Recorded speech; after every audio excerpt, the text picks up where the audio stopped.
क्या आपने कभी सोचा है कि कैसे एक सिंगल सेंसेशनल हेडलाइन पूरे ग्लोबल सिनेरियो को हिला देती है?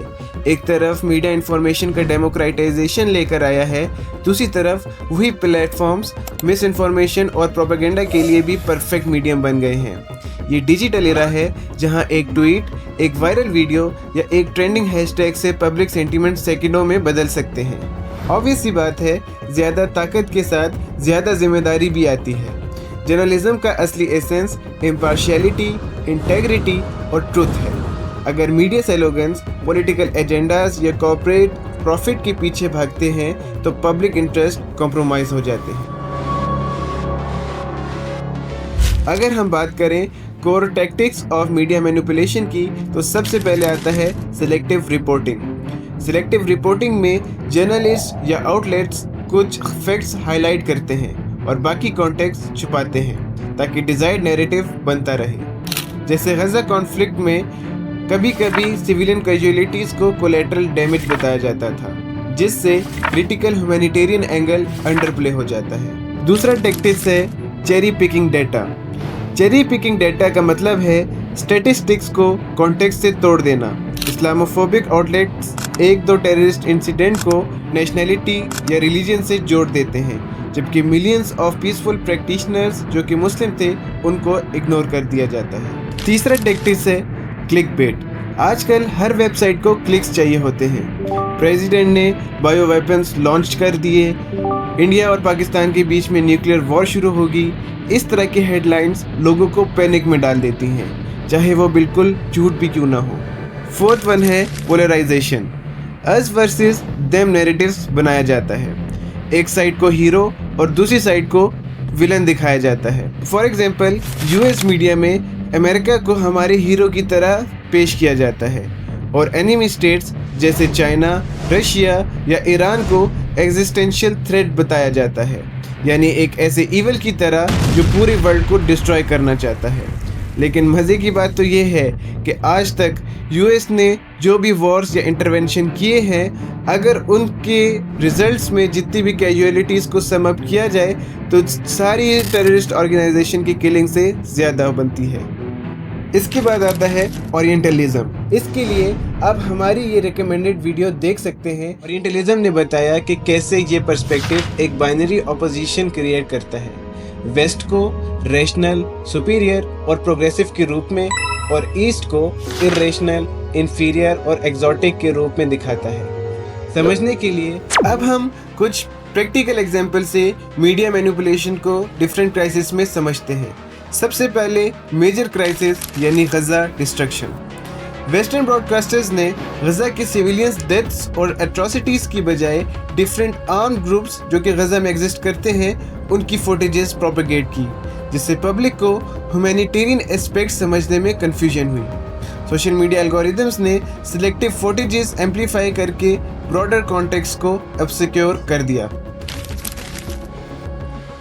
अगर हम महासा अमीनी प्रोटेस्ट की बात करें तो उसके अंदर मेजर वेस्टर्न नेटवर्क्स ने इस बात को ही हाइड कर दिया कि ये इंसिडेंट यानी महासा अमीनी की डेथ एक गवर्नमेंटल मिसहैंडलिंग नहीं थी, बल्कि एक सडन डेथ थी जिसको बीबीसी ने बाद में लाइटर टोन में भी एक्सेप्ट किया।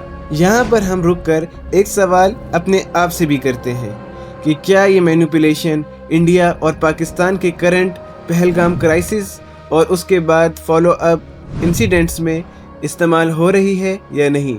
इसका रिस्पांस आप कमेंट सेक्शन में बता सकते हैं। यहाँ पर हम इस मीडिया मैनिपुलेशन को मज़ीद एक्सप्लोर करने के लिए एक ऑपरेशन को डिस्कस करते हैं। इस ऑपरेशन का नाम है ऑपरेशन मॉकिंगबर्ड। ऑपरेशन मॉकिंगबर्ड एक CIA का कोवर्ट प्रोग्राम था जिसमें एजेंसीज ने लीडिंग अमेरिकन जर्नलिस्ट और फ्रेंड ऑर्गेनाइजेशंस को रिक्रूट किया ताकि US फ्रेंडली नैरेटिव्स को प्रमोट किया जा सके।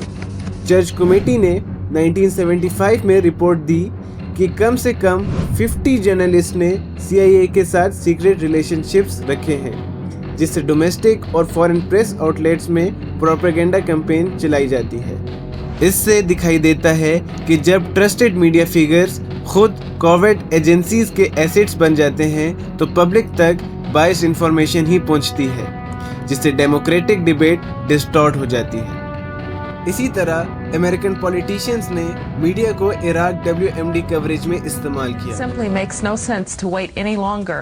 Take action before it's too late. If someone is waiting for a so-called smoking gun, it's certain that we will have waited too long. We don't want the smoking gun to be a mushroom cloud. We cannot wait for the final proof. यानी ये कहा गया कि Iraq के पास weapons of mass destruction है। बाद में New York times ने खुद माना कि उन्होंने कॉन्ट्रडिक्टरी रिपोर्ट्स प्रोपेगेट किए और पब्लिक सपोर्ट बिल्ड करने में पॉलिटिशियंस की मदद की, जिसको इस मीडिया आउटलेट ने फिर 2004 में formal we were wrong editorial पे छापा।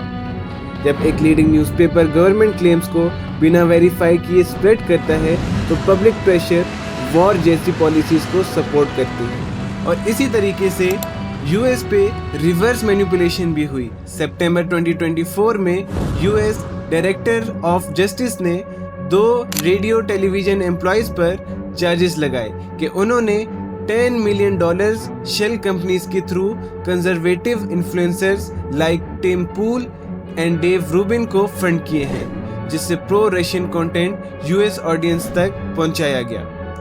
इन्फ्लुएंसर्स खुद भी अनअवेयर थे कि behind the scene funding Kremlin यानी रशिया से आ रही है। ये केस दिखाता है कि फॉरेन स्टेट एक्टर्स कैसे लोकल मीडिया पर्सनैलिटीज को एक्सप्लॉइट करके पब्लिक ओपिनियन फ्रैक्चर करते हैं, और कभी कभी ये मीडिया मैनिपुलेशन जेनोसाइड जैसे क्राइम तक भी पहुंचा देती है। फॉर एग्जाम्पल RTLM जो कि एक आउटलेट है 1994 में हेट स्पीच ब्रॉडकास्ट की, डायरेक्टली मिलिशियाज को टट्सी पॉपुलेशन को टारगेट करने की इंस्ट्रक्शन दी गई। इसकी वजह से रेडियो मैसेजेस ने जेनोसाइड के दौरान किलिंग फ्रेंजी को फ्यूल किया और मीडिया का डायरेक्ट रोल इस मैस मर्डर में प्रूफ हुआ।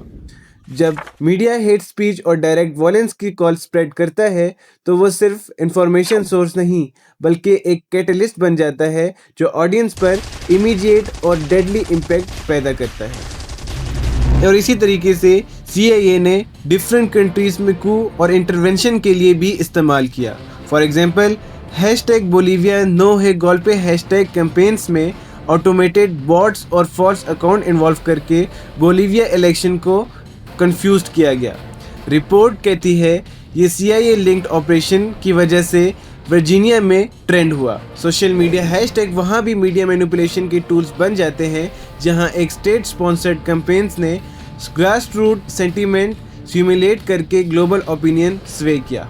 और इसी तरह सेम हमारे पास बहुत सारे केसेस आते हैं जहां पर CIA और डिफरेंट अमेरिकन एजेंसीज ने मीडिया मैनिपुलेशन को यूज़ करके अपने पॉलिटिकल गोल्स अचीव किए। For example Pentagon's anti vax campaign in 2024। Reuters investigation ने अनकवर किया कि US मिलिट्री ने सीक्रेट प्रोपेगेंडा प्रोग्राम चलाया जिससे चाइना's साइनोवैक वैक्सीन को डिस्क्रेडिट किया गया, पर्टिकुलरली टारगेटिंग फिलिपिनो ऑडियंस। ये प्रो अमेरिकन एजेंडा के लिए पब्लिक हेल्थ फियर्स को एक्सप्लॉइट किया गया। कुछ सॉल्यूशंस जो हमें इन्वेस्टिगेशन के बाद मिले हैं उनमें से नंबर 1 है डाइवर्सिफाई योर न्यूज़ सोर्सेस। अलग अलग आइडियोलॉजिकल और रीजनल आउटलेट्स फॉलो करें ताकि इको चैम्बर्स को ब्रेक किया जा सके। Second one is promote media accountability. Fact checkers support को यूटिलाइज करें और किसी भी करेक्शन की सूरत में अवेयरनेस दें। Third, encourage ownership transparency. Research करें कि मीडिया आउटलेट्स किसकी ऑन है, उसमें कितना कॉर्पोरेट या पॉलिटिकल इन्फ्लुएंस है, उसको आइडेंटिफाई करके अपनी नैरेटिव्स को बिल्ड करें। Fourth and last, cross check perspective. Eastern, western और लोकल सोर्सेज कंपेयर करें, जो नैरेटिव मिसिंग है उनको हाईलाइट करके जनरल पब्लिक को पहुंचाएं। मीडिया की ताकत इमेंस है, ये या तो डेमोक्रेटिक एंगेजमेंट को स्ट्रेंथन करेगी या मिस इन्फॉर्मेशन और पोलराइजेशन को बढ़ाएगी। हमारी जिम्मेदारी है क्रिटिकल मीडिया लिटरेसी डेवलप करना, एथिकल जर्नलिज्म को सपोर्ट करना और अपने न्यूज़ डाइट को डाइवर्सिफाई करके ट्रुथ को प्रमोट करना। लास्ट में हम ये क्वेश्चन अपने ऑडियंस के लिए छोड़ते हैं कि आजकल हमारा मीडिया हमें किस बारे में मैनिपुलेट कर रहा है और कौन सा ऐसा मेजर क्राइसिस है जो इसकी तरफ से इंस्टिगेट हो सकता है।